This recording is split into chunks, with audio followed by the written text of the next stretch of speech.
It's a beautiful Sunday afternoon. Welcome to Rubbin Minds. My name is Hero Daniels, and I will be guest hosting today. Ebuka Obi Uchendu sends his greetings. It's May 1st, so a happy Workers' Day to you. You've done incredibly well. We're so happy, and we're so proud of you, so well done. Something interesting happens today while I was driving down to the studio. You know, I met a group of well-behaved Nigerians, a.k.a. Agbero, you know, and one of them just stopped me and started hailing me in their usual fashion. It was like, Baba me, happy Worker Day to you, oh yeah, anything for the boys. And I gave him 1,000 naira. And his reaction was like, Baba is supposed to pass this one now. See your face show your shoe shine. See your tie like Barack Obama, Now you they work for office, now we they work for street. And then it dawned on me that it's Workers' Day 2022. Where are the jobs? Where are the jobs? And even the people that are currently working, how happy are they? Well, ladies and gentlemen, to discuss this is Teju Abisoye, the CEO Executive Secretary, Lagos State Employment Trust Fund. Welcome. And I also have Olojede Bolahon. He's a public affairs analyst. Welcome, welcome, welcome. Well, good to be here. Good afternoon. Good afternoon. So it's good to have you. So I'm going to start with you, Teju. Currently, we are at our highest rate of unemployment. According to the Nigerian Trading Economics, about 33.3 million Nigerians are unemployed, and a lot of people are underemployed. So the big question now is, do we have anything to celebrate on May 1st? So first, I would say that we still have to celebrate and recognize May 1st. First, to recognize our wins, and of course to continue the conversations around the challenges. So May Day will always bring it back to mind that there's still a lot of advocacy to happen. There's still a lot of things we want to happen within the working ecosystem. And it's always an opportunity to use May 1 to do that. So we have to always celebrate or commemorate May 1 as Workers' Day. I think it's also a time to celebrate all our contributions individually. And I love the story you said about the Agbero. He recognizes his contribution to the streets. So it's an opportunity to celebrate something. We're all building something together, and we're contributing to that. Okay, so Mr. Olojede, it's heartbreaking that a lot of people are actually just, they're not so happy. So how do you think we can make the working environments a better place for workers to feel like they're being appreciated and it's financially viable for them? Because a lot of people are underemployed. Yeah, quite unfortunate that is the situation we have found ourselves. The problem had been that we are producing more people, we're sending more people into the labor market than the number of jobs that we're able to create. So every year that gap will drop an additional number of people into the labor market. Incidentally, Nigeria happened to be a country with a lot of opportunities. The problem has been a disconnect. How do we translate these opportunities and make it count for these people that want the job? What do we also need to do in terms of the environment? Because it is when businesses do well that they employ people. So what are the efforts we're making, and how fast are we making them to ensure that the business environment is right for the people that we employ, those people that we're talking about? So a lot of activities going on out there, but it seems as if there is more activities and less, how do you call it, motion and movement, situation. If you say, ease of doing business in Nigeria, for example, you see we've moved up. So the office in the presidency that was responsible for that could say, look, we made it easier for people to incorporate businesses. A state like Lagos State could talk about Mr. Abisoye's suit and what it is able to do. But there is a huge room for more, and it is in that space of more that we'll begin to make major differences that could hit the street and everybody could be happy. So taking a cue from what you just said, because of the nature of doing business, and that's why perhaps some people are underemployed because it's not even easy to run a business. I'm going to throw this question to you, Teju. The minimum wage is 30,000 naira, but I can tell you categorically clear that I know of some supermarkets and some other places that they pay their workers from 15,000 naira to 25,000 naira. What is the Lagos state government doing to sort of implement this national minimum wage? Because a lot of workers still earn less than 30,000 naira. Okay, thank you. I think what I would like to say first is, as a government, we are adhering to the law. But I think there's still a gap with enforcement. Because again, like you rightly said, national wage is done by the federal government. There has to be a backing to enforce it as well at all state levels. And I always say that apart from looking at it from even just the companies that employ, even individuals have to ask themselves the truth about how much they pay their domestic workers. But there's a lot that needs to be done with enforcement of the minimum wage requirement across board. In addition to what Mr. Lajade had just said about the jobs, not graduating more people than jobs we're creating, I think there's also a mismatch between who is being graduated and the jobs that are actually available. We still need to create a lot more jobs. Definitely, I agree 100%. But today, there's still a lot of jobs that people can't fill. We have issues with having the wrong type of graduates for the jobs that are available in the market. Okay, so can you give us some examples of those jobs that people cannot fill? So I'll give you an example with the healthcare sector and the lawyers that we're graduating. Every year we put excess supply of lawyers on the market, but we don't have enough doctors. We need to increase the number of people in the medical field as quickly as we can as a nation. And we've not started thinking strategically how to block that gap. So why not find the kind of programs that enables more people come out in the medical field? And that's just to say a few. Let's not start talking about the technology industry. I understand, but also, you know, there's a mass migration. In fact, the number of people, the number of doctors that actually leave their jobs in Nigeria to go to the UK or to the US is enormous. So, and that's because of doctors don't want to be underpaid. You know, going back to, you know, you made mention of enforcement. Yes, enforcement, I understand. I just want to ask you this question specifically, the lady or the guy out there working in the supermarket or anywhere that is being paid 15,000 naira, and considering the economic condition of the country, it's barely enough to keep afloat. It might not even take care of their transportation and feeding for the months. Do you think they're truly happy today being like the 1st of May? So, you know, I would say something that every individual must recognize something that, and this is what brings me back to the conversation around why do you work? What do you work for? Is it just to make money, or you're working to contribute? And when you see it from the angle of, I'm not advocating for anybody to not be paid what will improve their livelihoods, because that's one of the reasons why you work. It's actually your livelihood. But I've had a conversation here within this premises today, where we're talking about somebody taking every opportunity they have to build something for themselves. So do you see it as an opportunity to first maybe have something on your resume? Okay. Are you building and looking at the next step for you? That yes, this is low paying, but I get an opportunity to understand retail market. So it's very individualistic in terms of how do you see yourself? What do you see yourself doing here at this time? Is there anything you can add to it that may not take out of this your 8 to 5 or your shift, and something else you can add that may be digital, that you could add to that payment, that may be part-time? So there are different ways to look at it, and I found out that a lot of it is also, there's a lot of conversation that has to happen around individual attitudes about work and opportunities and what we see.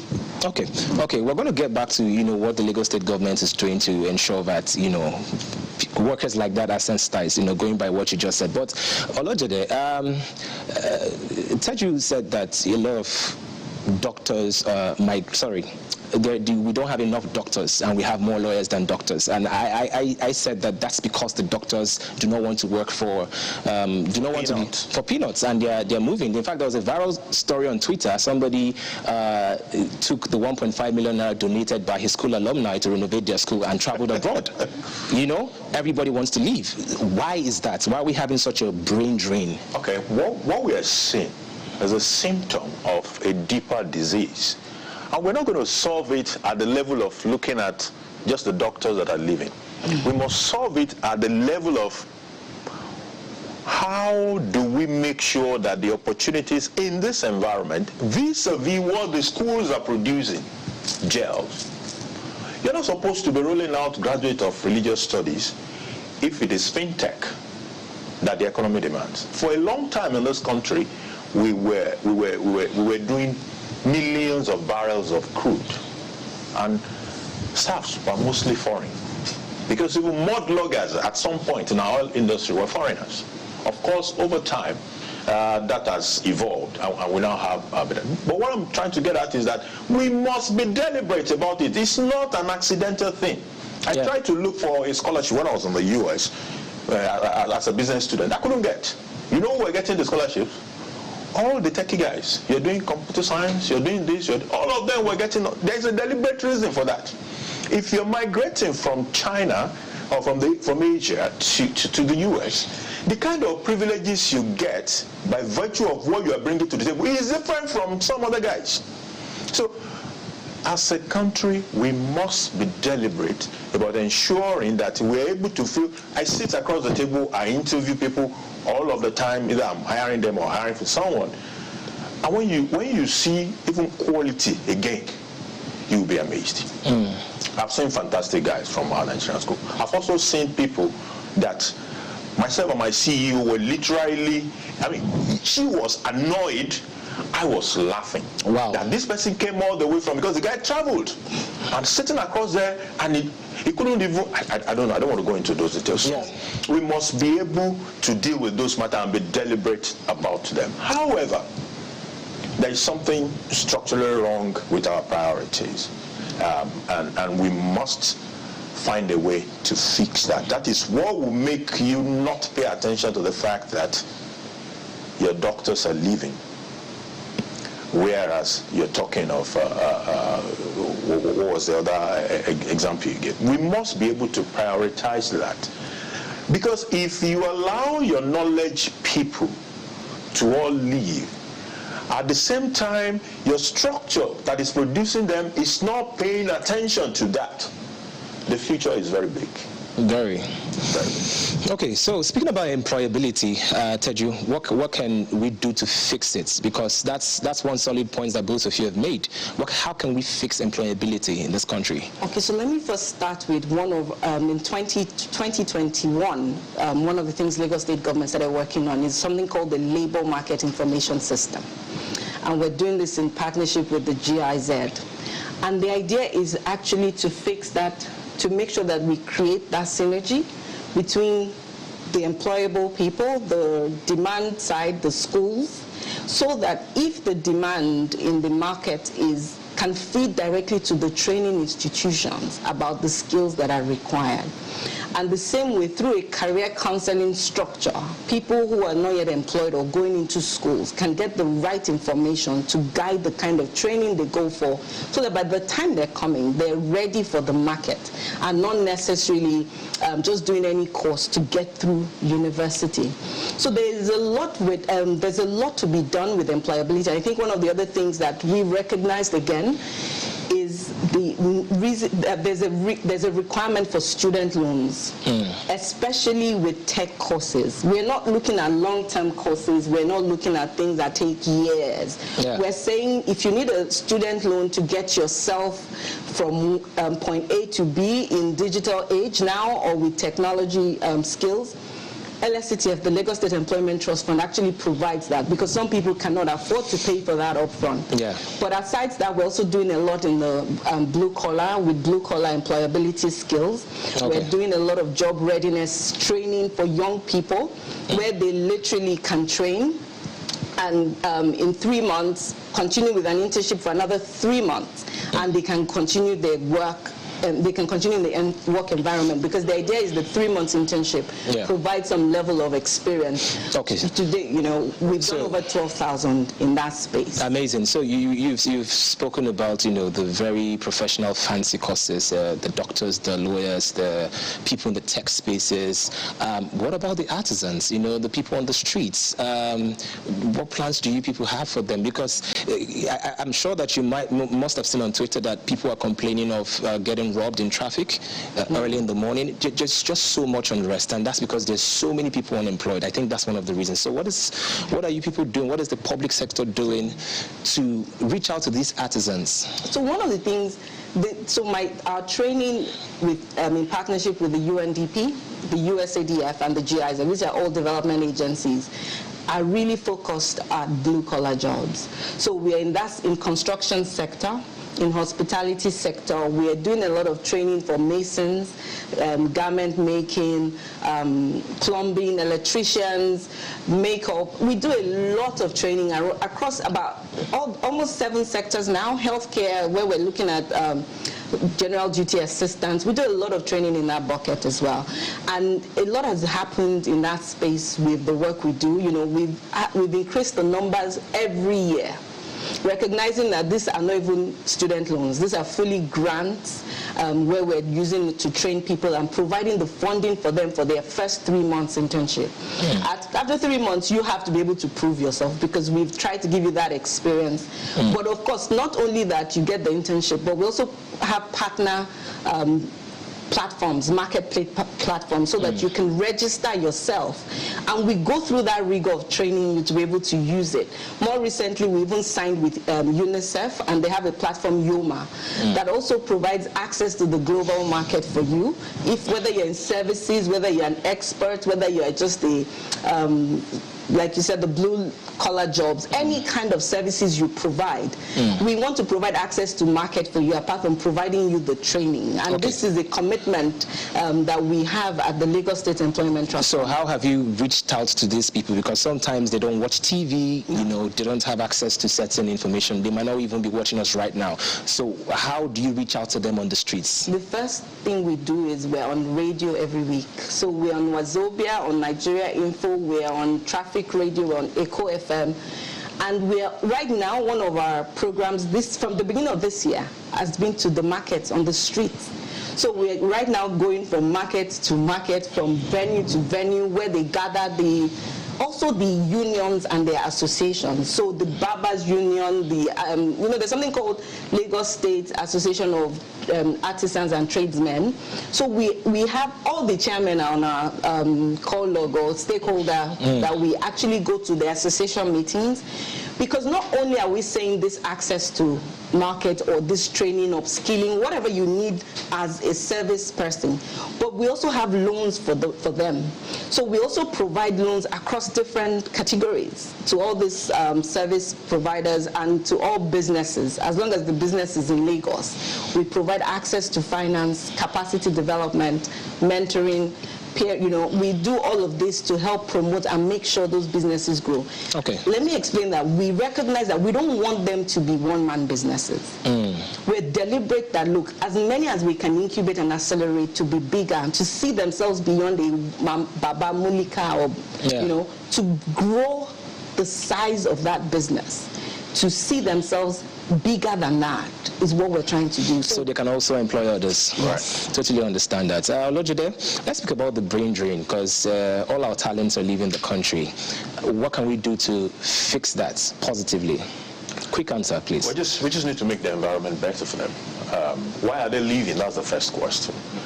Incidentally, where they're leaving to, we take the doctors, for example. I was in healthcare for 5 years, and I had the opportunity of having an engagement with doctors. We recruited doctors from the UK and America for a particular project. And that gave me the opportunity to speak with doctors who have spent 20 years, 15 years on the job. They want to come back to Nigeria. That is what would embarrass you. After 15 years with NHS in the UK, you're tired, you've had it up to here. Okay. But the only problem is, where are they coming here to? The equipment are not there, the facilities are not good, the payments are not guaranteed. Yeah, so basically we need to fix our that country. environment and you can have that. Amazing. Thank you so much for coming, Teju. Thank you for coming, Olojede. It's been a pleasure.